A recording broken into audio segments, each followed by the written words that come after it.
Assalamualaikum warahmatullahi wabarakatuh. Kami dari kelompok 3 kelas C Pendidikan Biologi akan membahas materi tentang gametogenesis. Pengertian gametogenesis.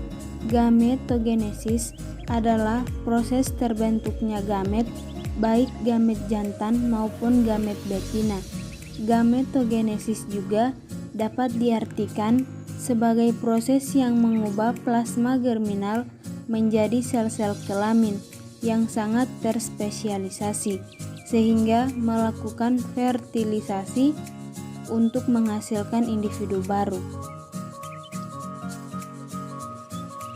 Selanjutnya adalah gametogenesis. Pembelahan meiosis terjadi pada organ reproduksi hewan atau tumbuhan. Semua gamet yang terlibat dalam reproduksi generatif yang dihasilkan melalui proses meiosis. Hasil dari gametogenesis adalah sel-sel kelamin jantan dan betina yang siap mengadakan pembuahan dan kalau menjadi makhluk hidup yang baru.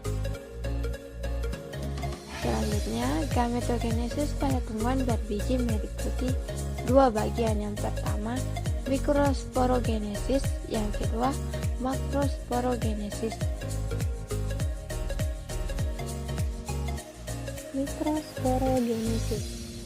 Mikrosporogenesis merupakan proses pembentukan gamet jantan atau proses pembentukan mikrospora. Mikrosporogenesis terjadi di dalam kepala sari atau antera. Di dalam antera terdapat kantong serbuk sari yang di dalamnya berisi sejumlah sel-sel induk serbuk sari atau sel induk mikrospora yang diploid. Makrosporogenesis atau megasporogenesis merupakan pembentukan gamet betina. Megasporogenesis berlangsung dalam bakal buah atau ovarium. Di dalam ovarium terdapat bakal biji atau ovulum yang menempel pada dinding ovarium. Ovulum dilindungi oleh integumen luar dan integumen dalam.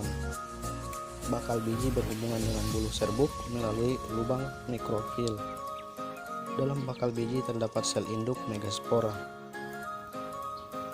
Dan untuk lebih jelasnya, mari kita simak video berikut. Gametogenesis pada tumbuhan terbagi dua, ada mikrosporogenesis sama megasporogenesis. Mikrosporogenesis adalah proses membentuk mikrospora di dalam antera atau kepala sari. Nah, kalau megasporogenesis adalah proses membentuk megaspora di dalam ovulum ya, atau bakal biji. Nah, mikrosporogenesis itu prosesnya bagaimana? Jadi ya, dalam antera ada sel induk namanya mikrosporosit. Nah, dia ini nanti membelah secara meiosis menghasilkan 4 buah inti namanya mikrospora. Nah, jadi dalam intinya ini masing-masing ya memiliki 2 inti lagi. Satu namanya inti generatif, satu namanya inti vegetatif. Nah, kemudian dalam proses selanjutnya ya, inti generatif itu membelah menjadi 2 buah sperma. Nah, kalau inti vegetatif ya, itu tetap inti vegetatif, tidak berubah. Nah, kalau proses megasporogenesis, dalam ovulum ada sel induk namanya megasporosit. Dia juga membelah secara meiosis ya, menghasilkan 4 buah inti megaspora. Dari 4 itu 3 mati ya, tinggal 1. Nah, yang satu ini akan mengalami 3 kali mitosis. Nah, yang pertama jadi 2, kemudian jadi 4, dan akhirnya menjadi 8.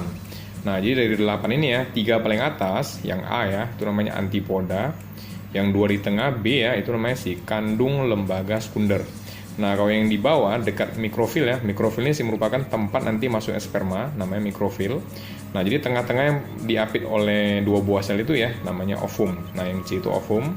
Nah, dia di samping-sampingnya ada 2 sel lagi ya, namanya sinergit. Nah, proses penyerbukan pada tumbuhan ya disebut juga penyerbukan atau pembuahan ganda. Kenapa disebut pembuahan ganda ya? Karena spermanya ya membuahi 2 kali. Nah, jadi ada sperma 1 sama sperma 2. Nah, sperma 1 akan membuai ovum, nanti membentuk namanya zigot. Jadi zigot itu ya dari sperma 1 tambah ovum. Nah, kalau sperma 2 atau IG2 ya, inti generatif 2 ya, akan membuahi KLS ya, kandung lembaga sekunder, nanti berubah ya menjadi endosperma atau putih lembaga.